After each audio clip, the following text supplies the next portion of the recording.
Hello viewers, আসসালামু আলাইকুম। আশা করি আপনারা সবাই অনেক ভালো আছেন। তো ভিউয়ার্স, প্রতিবারের মতন কিন্তু আবারও চলে আসলাম নতুন আরো একটি ভিডিও নিয়ে। সেটা হচ্ছে মালয়েশিয়ান ইমিগ্রেশন থেকে একটা নোটিশ আসছে বা ঘোষণা আসছে যে আগামী 1 জুন থেকে কিন্তু মালয়েশিয়াতে যে সকল অবৈধ অধিবাসী আছে তাদেরকে আসলে বৈধতাকরণ নিয়ে তাদের একটা ঘোষণা কিন্তু আসতেছে। এবং আপনারা অনেকে আমাকে কমেন্ট করতেছেন যে ভাইয়া, মালয়েশিয়াতে যে ট্রাভেল পাস দিয়ে দেশে যাওয়ার যে সুযোগটা চলতেছে, এই সুযোগটা আসলে কোন মাস পর্যন্ত চলবে বা কতদিন আসলে চলবে, সেই বিষয়টাও আপনাদেরকে জানানোর চেষ্টা করবো। তো বিয়াস, আজকের ভিডিওটা খুবই হেল্পফুল হতে যাচ্ছে। তো ভিডিওটা স্কিপ না করে ভিডিওটা সম্পূর্ণ দেখার অনুরোধ থাকবে। তো চলুন বিয়াস, কথা বাড়াচ্ছি না, মূল ভিডিওটা তাহলে শুরু করা যাক। তো বিয়াস, আপনারা সবাই অবগত আছেন মালয়েশিয়াতে কিন্তু অনেক প্রবাসী কিন্তু আছে যারা কিন্তু আসলে অবৈধ আছেন। এবং আরটিকে 3.0-তে যারা অবৈধ থেকে যারা বৈধতার জন্য কাগজপত্র জমা দিয়েছিলেন তারা অনেকেই কিন্তু বৈধ হয়েছেন এবং অনেকে আছেন যারা আসলে বৈধ হতে পারেন নাই। এবং আপনারা অবগত আছেন যে মালয়েশিয়ান সরকার কিন্তু বাংলাদেশিদের জন্য কিন্তু ট্রাভেল পাস দিয়ে কিন্তু যাওয়ার কিন্তু সুযোগও কিন্তু দিয়েছে। তো সাম্প্রতিক সময়ে তারা যে ঘোষণাটা দিয়েছে সেটা আমি আপনাদেরকে বিস্তারিত বলি যে 2026 সালে 1 জুন থেকে মালয়েশিয়ার নতুন অধিবাসী নীতি কার্যকর করবে। সেখানে উচ্চ বেতন এবং 10 বছর পর্যন্ত কাজের অনুমতি সহ বৈধতার সুযোগ থাকতে পারে। তবে অবৈধদের সাধারণ ক্ষমার মেয়াদ মার্চ 2025-এ শেষ হয়ে গিয়েছিল। পরবর্তীতে কিন্তু এই মার্চের যেই অবৈধ থেকে বৈধ হওয়ার যে সুযোগ বা ট্রাভেল পাস দিয়ে যাওয়ার যে সুযোগটা মার্চ মাসে কিন্তু মেয়াদ শেষ হয়ে গিয়েছিল, সেটা কিন্তু আবার পুনরায় কিন্তু বর্ধিত করে কিন্তু সেটা কিন্তু এপ্রিল মাস পর্যন্ত কিন্তু করা হয়েছে। এবং পরবর্তীতে সেখানে বলা হচ্ছে যে এই নতুন নীতিতে স্থানীয়দের অধিকার দেওয়া হবে এবং প্রবাসী কর্মীদের বেতন ও কাজের মেয়াদ সীমিত করা হবে।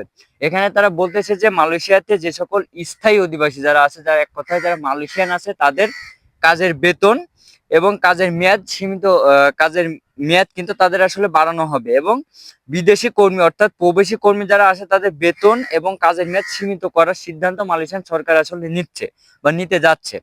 এবং পরবর্তীতে তারা জানাচ্ছে 2026 সালে মালয়েশিয়ার বৈধ এবং কর্মসংস্থান নীতির মূল দিকগুলো হচ্ছে, প্রথমত তারা বলতেছে যে নতুন কর্মীদের কাজের অনুমতিপত্র, অর্থাৎ 1 জুন 2026 থেকে কাজের অনুমতিপত্র 10 বছর পর্যন্ত বর্ধিত করা হবে।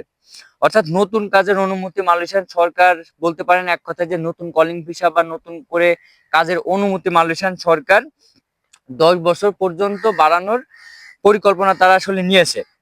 এবং এখানে আরেকটা বিষয় তারা জানাচ্ছে যে নিবন্ধিত অর্থাৎ মালয়েশিয়াতে বর্তমানে যারা অবস্থানরত আছেন, যারা আসলে তারা বলতেছে যে অমালয়েশিয়ান অর্থাৎ প্রবাসী কর্মী যারা আছেন তাদের কর্মচারীদের ইপিএফ এর নিবন্ধন বাধ্যতামূলক করা হয়েছে, যা 2% নিয়োগকর্তা দেবে এবং 2% কর্মচারী অবদানের সাথে কাজ করবে।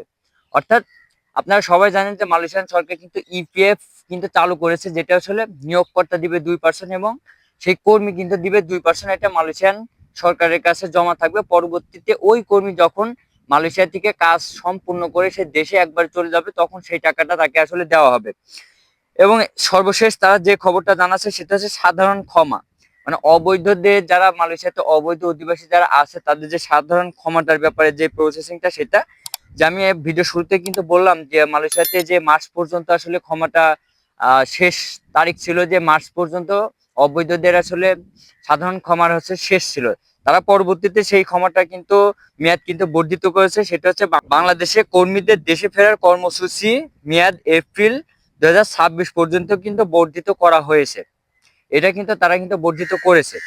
এবং দ্বিতীয়তে তারা বলতেছে যে সতর্ক করছে তারা যে মালয়েশিয়াতে অবৈধ অধিবাসীদের আগের রিক্যাবিলিটেশন প্রোগ্রাম অর্থাৎ আর্টিকেল 2.0 জুন 2024 সালে কিন্তু শেষ হয়ে গেছে এবং বর্তমান ইমিগ্রেশন আইন অনুযায়ী 10,000 রিঙ্গিত জরিমানা বা 5 বছর পর্যন্ত কারাদণ্ডের বিধান কঠোরভাবে প্রয়োগ করা হচ্ছে। তারা বলতেছে যে 2024 সালে কিন্তু আর্টিকেল 2.0 কিন্তু আসলে চালু ছিল। সে পর্যন্ত নাগাদ যারা আসলে আর্টিকেল 2.0 যারা অবৈধ থেকে বৈধ হয়েছেন তারা কিন্তু হতে পেরেছেন। পরবর্তীতে কিন্তু আর্টিকেল 3.0 কিন্তু আসলে চালু করার কিন্তু আবদার বা আবেদন কিন্তু করছিল, সেটা কিন্তু তারা কিন্তু কার্যকর করে নাই।